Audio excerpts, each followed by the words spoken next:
안녕하세요. 서울대학교병원 이혜진입니다. 이번 시간에는 노화와 건강 증진, 만성질환 대상자의 관리에 있어서 선생님들이 어떤 점에 좀 더 초점을 맞춰서 설명을 하시면 좋을지 말씀드리도록 하겠습니다. 저희 이번 강의의 교과목명은 만성질환 대상자의 관리이고요. 교과목은 총 2시간으로 배정되어 있습니다. 이번 강의의 학습 목표는 3가지가 있습니다. 노인에게 흔한 만성질환의 종류를 설명할 수 있고, 만성질환자에게 주의해야 하는 증상을 설명할 수 있고, 만성질환이 있는 대상자 관리 방법을 설명할 수 있도록 학습시켜 주시면 좋겠습니다. 역시 노인의 만성질환은 굉장히 흔한 질병인데요. 저희 대상자 중에 만성질환이 없는 분은 아마 없으실 겁니다.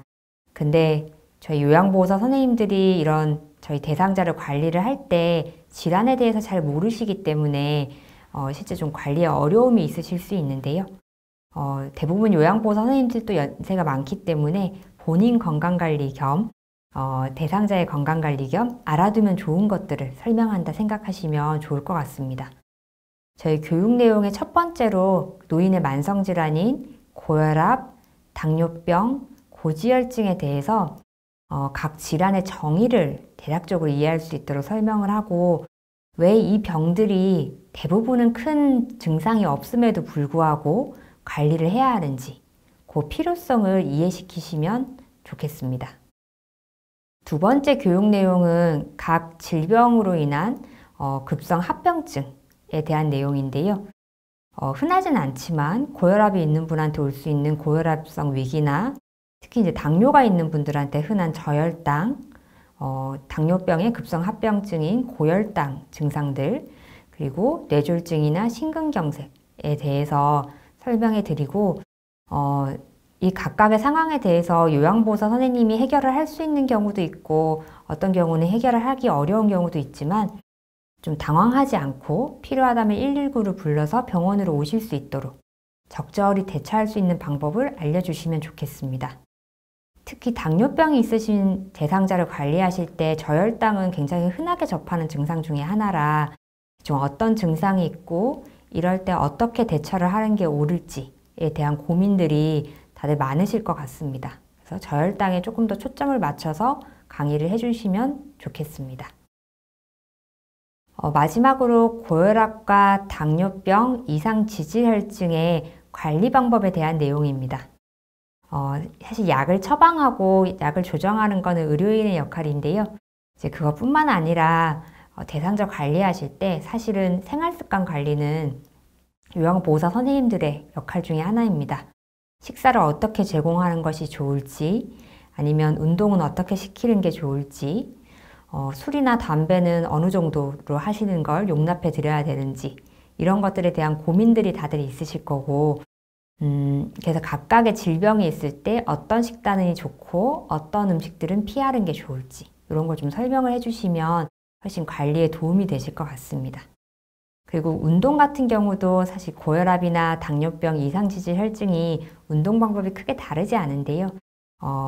하나의 운동만 하지 마시고 유산소 운동과 근력 운동, 유연성 운동, 균형 운동 이런 것들을 복합적으로 조금씩 섞어서 하시는 게 좋겠다라는 점을 좀 강조해 주시면 좋겠고, 또 하나는 이게 운동을 너무 과하게 시키시려고 하는 경우도 있는데 그러시지 마시고 하실 수 있는 양부터 시작해서 순차적으로 운동은 늘려가면서 시켜달라 하는 얘기도 강조해 주시면 좋겠습니다. 저희가 이번 교육을 하면서 고혈압이나 당뇨, 고지혈증의 단순 합병증뿐만 아니라 뇌졸중이나 심근경색 같은 중증 질환에 대해서도 교육을 하고 있는데요. 뇌졸중은 저희가 이런 대상자를 어떻게 관리할 건가에 대한 교육도 있지만 뇌졸중이 재발할 수도 있고 혹은 뇌졸중이 없던 대상자가 뇌졸중이 생길 수도 있는 거라 이럴 때 어떻게 대처할 건가라는 것도 조금 설명을 해주시면 도움이 되겠습니다.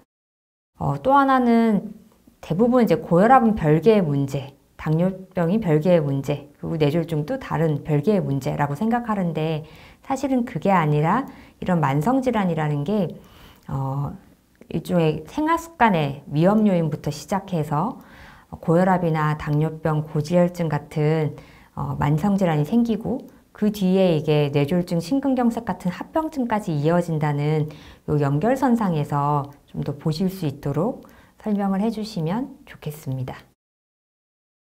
저희 강사 선생님들께서 사례 같은 것들이 있으면 그런 걸 좀 같이 얘기하면서 강의를 해주셔도 좋으실 것 같고요.